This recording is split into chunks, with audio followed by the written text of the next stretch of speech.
Zenobia was there. "Why'd you have to come back?" She said. "Guess I'm just serving my destiny."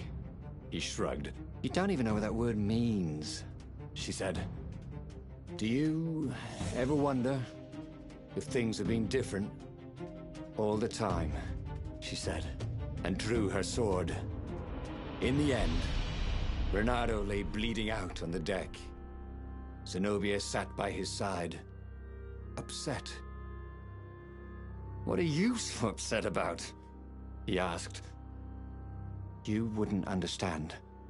Why didn't you tell me you were going to leave school? I was afraid you'd convince me not to." "I guess I'll have to buy you a drink in the halls of the Valiant then," he told her, and then he was gone. Okay, that was weird. He could have sworn he'd just died. Instead, he was on the Farfarer, sailing away from Ubar. And it was still burning. He'd fled burning Ubar years ago, hadn't he? And now he was back there. Had all those years fighting the Empire been nothing but a vision into the future? A useful vision if it was true. He'd learned something. Zenobia still had feelings for him.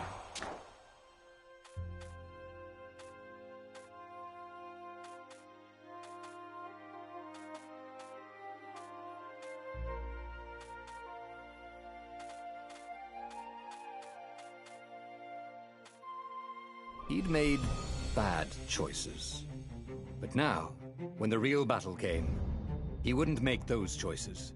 He wouldn't make the same mistake twice. The book's pages began to flip backwards, towards the beginning. And he realized that his adventure was just beginning. The clouds parted over the Isles of Boreas. It was time to choose. The rebellion was in trouble. Ravens were scouting for the secret rebel base. They needed a game changer. Pieces of the Sky Ripper had surfaced. Or so a scholar in the mountains had told him. Surely the weapon that banished the lost gods could defeat the Emperor. Also, a temple had risen out of empty desert. The Emperor had brought the Sky Ripper pieces up out of ancient burial by his obscene rituals. Could this be where the Iblis Stone was hidden? Someone better get it before he does, thought Reynardo. On the other hand, his old friend Lapino needed rescuing. Lapino was no game changer, but could Reynardo really leave an old friend to the Ravens? Every child knew about the Sky Ripper. The Transcendent Emperor had buried its pieces. What could have brought them to light? This Emperor, Isengrim III, had once been kind, but he'd gone mad. And now he was conducting secret, obscene rituals to bring back the lost gods. Had he, somehow, summoned the long-lost components of the legendary weapon out of the deep places of the earth? It was more than Reynardo could fathom. But if he could find a legendary weapon, he would use it.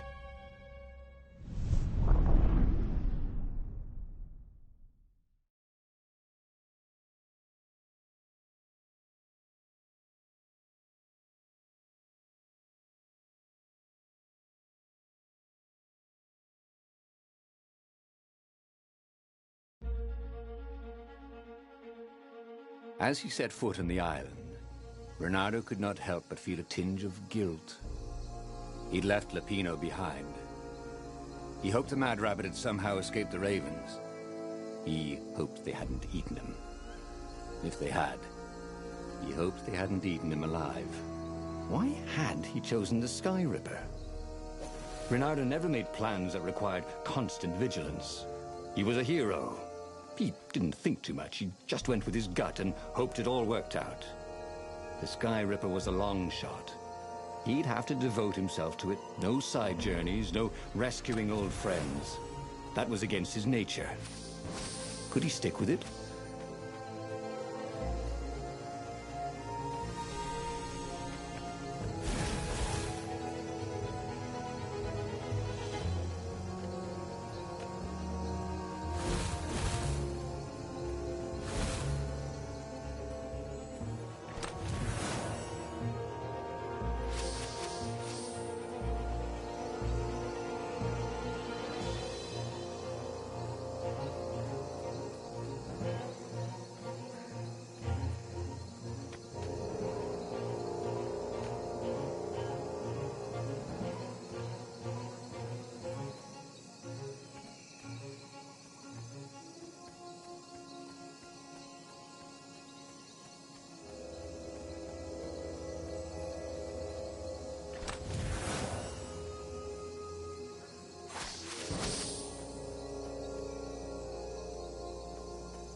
Say goodnight, Gracie, said Renato, wondering who Gracie was.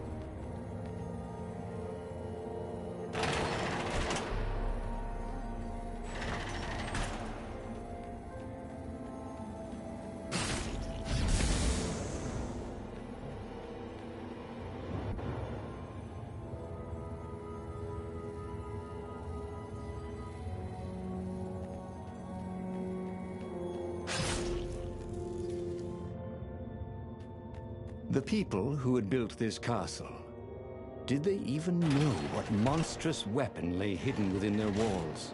The Sky Ripper could destroy anything it touched, or so the legend said. As the Transcendent Emperor had fought the Lost Gods, thousands and thousands had died. But Renato had been through wars. The only merciful war was a short one.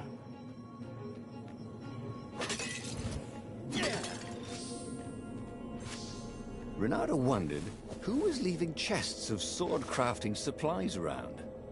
He wanted to thank him.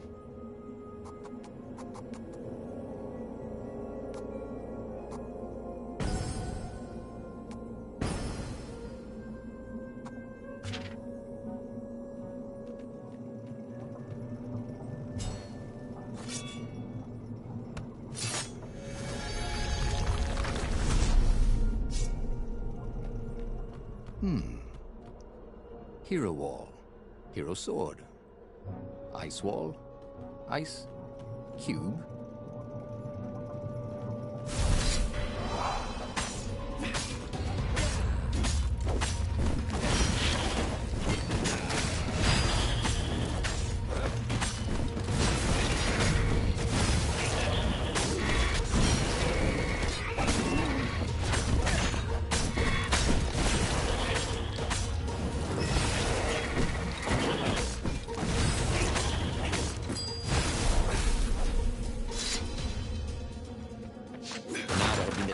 Of the sandcastles when he was two.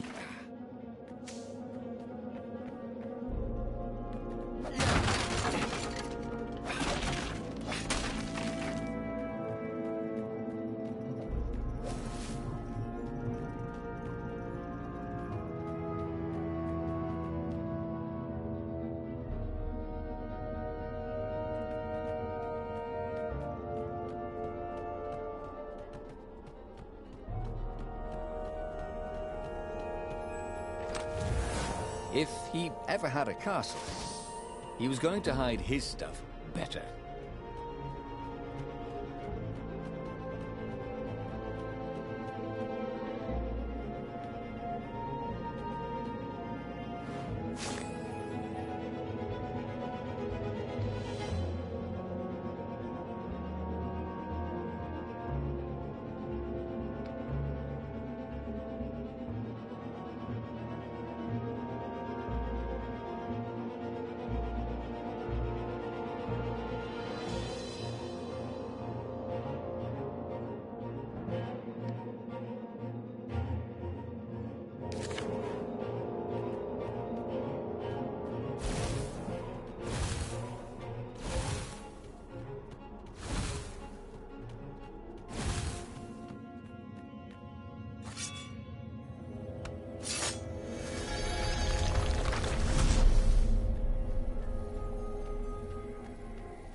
These things really slice like ham.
puzzle.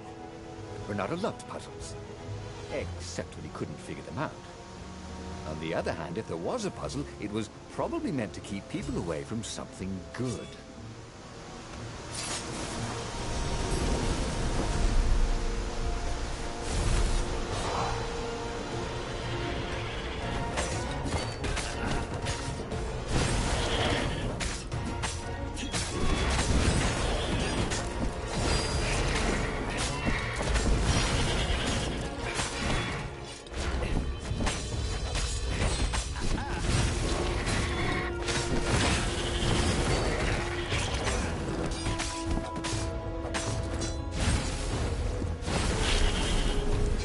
Already Renato knew more than he ever had.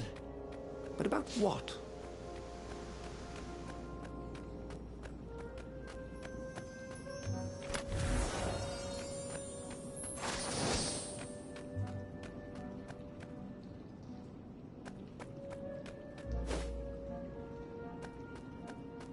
That had been his mistake before.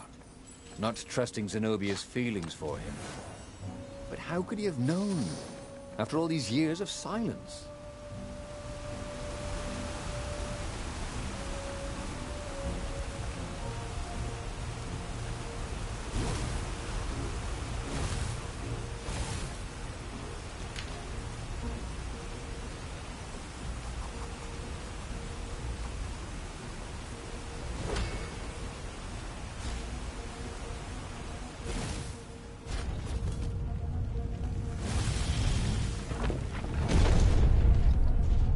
There it was. Skyripper's armature. The stuff that dreams are made of. Engineers' dreams, anyway. The device was intricate. No one alive had the skill to make a thing like it. How was it part of a weapon at all? He'd have to ask a scientist. But first, he'd get the second piece. Skyripper had a heart. A core that had come to rest on the next island. Well, there was another island he could reach.